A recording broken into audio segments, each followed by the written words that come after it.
แต่มื้อนี้ผู้หญิงผู้นั้นก็ได้มาอยู่ในที่นี้ผู้หญิงผู้นั้นก็คือแม่ของข่อยเองข้าพเจ้าเกิดในครอบครัวชาวนาโดยยึดถืออาชีพเฮ็ดไร่เฮ็ดนาเฮ็ดสวนเป็นหลักแต่ละมื้อก่อนข้าพเจ้าจะได้ไปโรงเรียนข้าพเจ้าต้องได้ไปซอยเวียกแม่ซอยเวียกพ่อเพราะว่าอยู่ในครอบครัวของข้าพเจ้าบ่มีลูกผู้ชายมีแต่ข้าพเจ้าที่เป็นลูกผู้หญิงดังนั้นข้าพเจ้าจะได้เฮ็ดทั้งเวียกทั้งผู้หญิงและผู้ชายแต่ละมื้อจะไปนาเนาะข้าพเจ้านี่จะมักขี่ควายเนาะคันว่าไปนาตามภาษาเด็กน้อยเนาะไปบอกพ่อว่าพ่อวันนี้ลูกจะขี่ควายพ่อว่าโอ้ควายตัวนี้บ่เคยขี่แต่เทื่อได้ลูกเดี๋ยวพ่อลองเบิ่งก่อนเด้อพ่อก็กระโดดขึ้นควายเนาะโอ้บ่ไปขึ้นควายแล้วควายพาพ่อคนแรกเนาะแล่นไปพ่อก็ตกขวยพ่อปิ่นนามาหาว่าลูกขวยขี่บุได้คอยกับแม่คอยเที่ยวบนนาแต่ว่าแต่ขี่ได้ลูกก็บ่ขี่แล้ว แต่พ่อคอยมีความสุขหลายเกี่ยวกับการดำรงชีวิตแบบนี้เนาะเพราะว่าแต่ละมือหลังจากเลิกให้เลิกหนาคอยกับแม่คอยจะไปหาป่าคือการซ่อนป่าน้อยเนาะกับเมือบ้านมือใดที่ได้หลายแม่พวกข่อยก็จะขายเหลือจากขายก็แม่จะแต่งกินแต่อาหารออกมาน้อยสี่มือของแม่ข่อยแซ่บหลายเนาะและเป็นอาหารที่ข่อยมักที่สุดตรงกับปี2000เป็นปีที่ครอบครัวค่อยมีความสุขหลายแล้วก็เป็นความภูมิใจของพ่อของแม่แล้วก็เป็นความภูมิใจเฉพาะตัวค่อยเองคือค่อยได้เซ็นเขามหาวิทยาลัยแห่งชาติใดและคอยได้มาเรียนอยู่โรงเรียนดังกล่าวโดยที่มานอนอยู่ในหอพักเบื้องต้นมันยอมรับเลยเนาะว่าข้าพเจ้าบ่ลืมกับเคยกับมาพ่อคอยบ่เคยห่างจากครอบครัวบ่เคยห่างจากพ่อจากแม่คอยขึ้นฮอดพ่อขึ้นฮอดแม่ขึ้นฮอดพงให้พงนาแต่ว่าระยะต่อมาคอยก็ได้เปลี่ยนไปเพราะว่าคอยได้พูดกับหมู่หลายคนที่มาจากหลายเมืองหลายแข่งได้ใช้ชีวิตอยู่ในตัวเมืองเฮ็ดให้คอยมีความสุขและก็เพลิดเพลินกับมันจนค่อยลืมคิดฮอดบ้านคิดฮอดพ่อคิดฮอดแม่แต่สิ่งหนึ่งที่คอยบ่ลืมพอผ่านผู้ฟอนั่นก็คือเงินต้องแม่นถึงว่าบ่ได้เมืองต้องแม่นแม่ต้องได้ฝากให้จนมีมื้อนึงเงินของข้าพเจ้าหมดบ่ได้เมือบ้านเลยจะเมือบ้านเองไปเอาเงินเนาะเลยโผบอกแม่ก่อนแม่เงินลูกหมดใดลูกจะเมือบ้านไปขอเงินแม่ตอบด้วยน้ำเสียงว่ามาโลดลูกเดี๋ยวแม่สิเกี่ยวไว้ท่าพอไปฮอดเงินปั๊บแม่เว้าก่อนอื่นหมดว่าแม่ดีใจที่ลูกมาเนาะแม่ก็บ่ได้เห็นโดนละสีนาแม่ก็ยิ้มแย้มแม่ว่าแม่เฮ็ดผักข้าวแต่งอาหารทาอาหารมีแต่อาหารที่ลูกมัก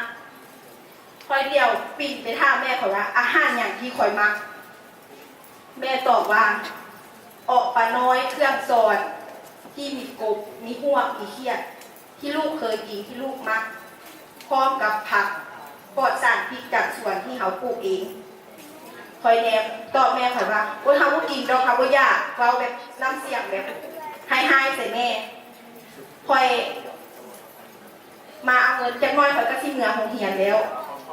แม่เว้าว่าอาหารนี้เป็นอาหารลูกมักได้คือบ่กินแม่ตั้งใจเฮ็ดไว้ให้ปลาน้อยเต็มไปด้วยแคลเซียมบำรุงร่างกายบำรุงสมองด้วยความแบบว่าตอนนั้นแบบอาจจะเป็นนิสัยวัยรุ่นเลยเนาะคอยก็อยากหาแม่ก่อนว่าจะไม่ชูสีก็ยังว่าโบอยากที่บำรุงอีหยังก็อยากคอยโบกินพอคอยว่าสูตรตอนนั้นฮู้บอกแม่คอยยับเข้ามาหาใกล้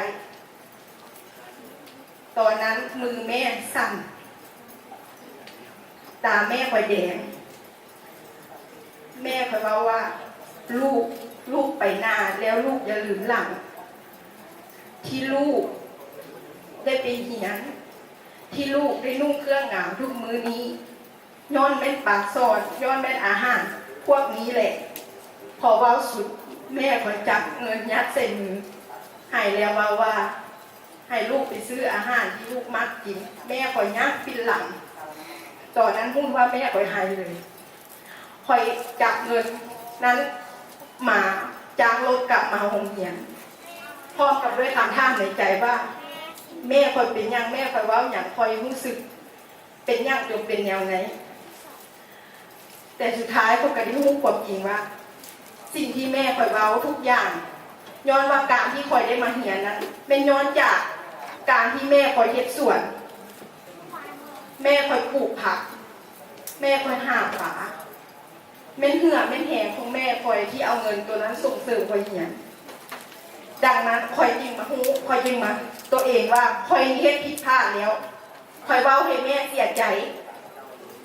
คอยปฏิเสธสิ่งที่แม่คอยตั้งใจเฮ็ดให้ปฏิเสธอาหารที่คอยเคยมัก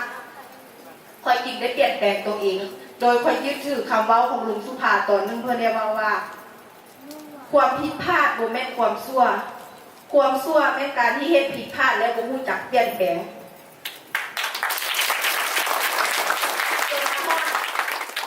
คอยก็ได้เปลี่ยนแปลงตัวเองคอยสามารถเป็นพนักงานและสังกัดอยู่เวียกบ่อนหนึ่งและเงินเดือนทับอีกก็คอยยังยืดได้ดีคือได้เงิน 480,000 กีบคอยนำเงินก้อนนั้นพร้อมกับค่าดอกไม้แล้วลงไปภูเขาเว้ากับแม่ว่าแม่ลูกขอโทษสิ่งที่ผ่านมาที่เฮ็ดให้แม่เสียใจนี่แม่ผลงานป่าน้อยเครื่องสอนเครื่องสวนของแม่ที่เฮ็ดให้ลูกมีในมื้อนี้แม่กอดปล่อยแล้วแม่ก็ให้แม่ว่าแม่ภูมิใจในตัวลูกที่สุดดังนั้นอยากบอกพวกท่านที่เป็นลูกอยู่ในที่นี้หมดทุกคนตอนที่มีโอกาสให้พวกท่านแสดงความรักต่อแม่1 มื้อที่เฮาใหญ่เท่ากับ1 มื้อที่แม่แก่ลง1 มื้อที่เฮาแข็งแรงเท่ากับ1 มื้อที่แม่บุญแหง1 ปีที่เฮามั่นคงแม่อาจล้มลงโดยบ่ได้ยินขอขอบใจเพื่อให้ที่แม่สุขใจ